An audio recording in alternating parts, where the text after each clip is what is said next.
Hi friends, வணக்கம். நான் உங்கள் தமிழ் நெட்வொர்க். தொடர்ந்து நம்ம சேனல்ல 90s கிட்ஸோட ஃபேவரட் ஃபுட்ஸை நம்ம வீடியோ போட்டுட்டு இருக்கோம். நிறைய பேர் பார்த்தனாக்கா அதுக்கு ஆர்வம் தெரிவிச்சிட்டு வரீங்க.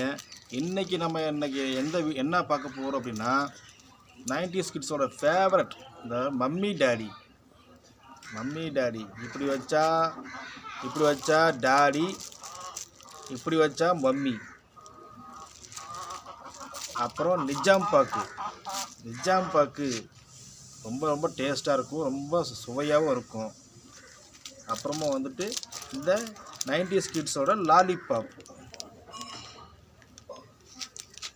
ஸோ இந்த 3 வகையான ஸ்நாக்ஸும் இன்றைக்கி நம்ம சாப்பிட போகிறோம். ஸோ வீடியோ பார்க்குறவங்க எல்லோரும் நம்ம சேனல் சப்ஸ்கிரைப் பண்ணிக்கோங்க. கூடவே அந்த பெல் சிம்பிள் இருக்கும், அதை டச் பண்ணிங்கன்னா மட்டும்தான் இந்த மாதிரி நான் போடுற தீனி சாப்பிட்ற வீடியோ உங்களுக்கு நோட்டிஃபிகேஷனில் உடனே வந்து சேரும். சரி வாங்க இன்றைக்கான வீடியோக்குள்ளே போகலாம். இப்படி பார்த்தீங்கன்னா இதில் ஒன்றும் தெரில, பாது ஃபுட் ஆகிடுச்சு, அதனால் ஒழுங்காக தெரியாது. இப்படி பார்த்தீங்கன்னாக்கா மம்மி, அதே இப்படி திருப்பி வச்சு பார்த்தீங்கன்னாக்கா இது டாடி மாதிரி வந்துடும். இது மாதிரி தான்.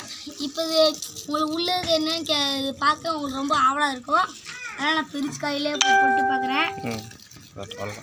ஏண்ணா நீ என்ன கையில் கொண்டு முடியலண்ணா. இதில் கல்கண்டு, இந்த மாதிரி பாக்கு, இந்த மாதிரி ஸ்வீட்ஸ் நிறையா இருக்கும். நீங்கள் இதை சாப்பிட்டு பார்த்தீங்கன்னா உங்களுக்கே அது பிடிக்கும். நம்ம சேனலில் பார்க்குறவங்க மறக்காமல் சப்ஸ்கிரைப் பண்ணிக்கிறங்க. கூடக்க பெல் சிம்பலை டச் பண்ணிக்கோங்க. அதுக்கப்புறம் அப்படி பண்ணுற பெல் சிம்பலை டச் பண்ணால் தான் நாங்கள் அனுப்புகிற ஒவ்வொரு வீடியோ உடனே உங்களுக்கு நிற்கும். ப்ளஸ் இது கூட பார்த்தீங்கன்னாக்கா இந்த கல்கண்டு ஒன்று இருக்குது. அப்புறமா சின்னதாக பாசி மாதிரி ஒரு ஸ்வீட் ஒன்று இருக்குது. கூடவே இந்த மாதிரி பாக்கு கூட கொஞ்சம் மசாலா சேர்த்துருக்காங்க. சாப்பிட்டு நீ ஒரு சாப்பிட்றா உட்காந்துருக்குறியா?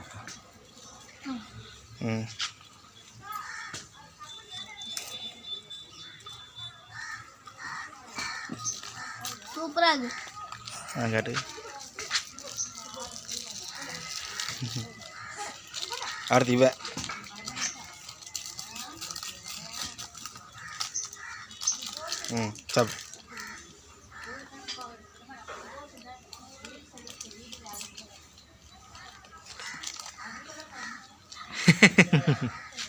சாப்பிடு. சாப்பிடுங்க. பண்ணு. இப்போ நம்ம சாப்பிட போனால் நிஜாம் பாக்கு. அப்புறம் அதிகமாக சாப்பிட்டீங்கன்னா கூட நெஞ்சு ஒரு கரைக்கிற மாதிரி இருக்கும். ஒன்று சாப்பிட்லாம், அது டெய்லியும் சாப்பிடக்கூடாது. எப்பயாச்சும் சமையல் காரமாக இருந்துச்சுன்னா மட்டும் இது போட்டு சாப்பிடுங்க. ரொம்ப சாப்பிட்றாதீங்க, நெஞ்சு கரைச்ச மாதிரி இருக்கும்.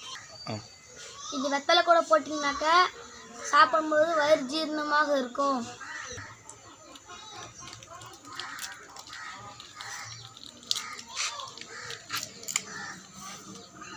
ஃப்ரெண்ட்ஸ் பாருங்கள்,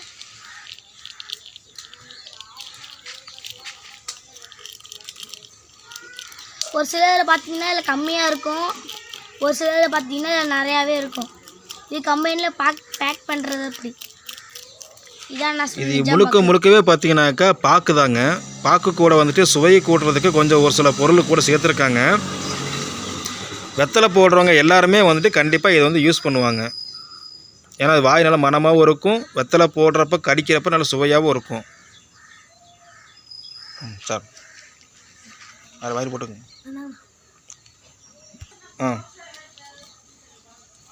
அவ்வளோதான். தம்பி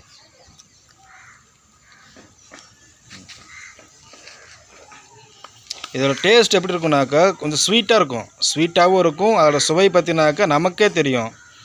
சுற்றிலும் வாசம், அதோட நிஜாம் பாக்கோட வாசம் சுற்றிலும் கிடைக்கும். பாருங்கள், இந்த நிஜாம் பாக்கு போடுறதுமே அவன் ஃபேஸே மாறி போயிடுச்சு பாருங்கள் அது சுவையில். நம்ம அது சாப்பிட போகிறோம்னா லாலிபாப். இந்த லாலிபாப் எப்படி சாப்பிட போகிறோம்னாக்க இங்கே குச்சி மட்டும்தான் இருக்கும். நாங்கள் சின்ன வயசில் எப்படின்னா 1, 2 படிக்கும்போதெல்லாம் ஒரு குச்சி மட்டும் வாங்கிக்குவோம். இப்படி தொட்டு பார்க்க மாட்டோம். இந்த பக்கம் பிரித்தா இந்த மாதிரி இது வருதா, இல்லை இந்த பக்கம் பிரித்தா இந்த மாதிரி குச்சி வருதா டெஸ்ட் பண்ணி பார்ப்போம். தொடமாட்டோம் எதையுமே. இப்படி செய்யும்போது இந்த மாதிரி வந்துச்சுன்னா அடுத்தவங்க இருக்க மிட்டாய் நாங்கள் புண்ணிக்குவோம். இந்த மாதிரி வந்துச்சுன்னா ஏன்ட்ரிக்கு வச்ச மிட்டாய்ங்க அவங்க புண்ணிக்குவாங்க. அது மாதிரி இந்த மாதிரி சாப்பிட்றா லாலிபாப். இது காய் தொட்டோம்னா பிசு பிசுன்னு ஒட்டும். அதை வாயில் சப்பி சப்பி சாப்பிட்டோம்னா சுவையாகவும் அருமையாகவும் இருக்கும்.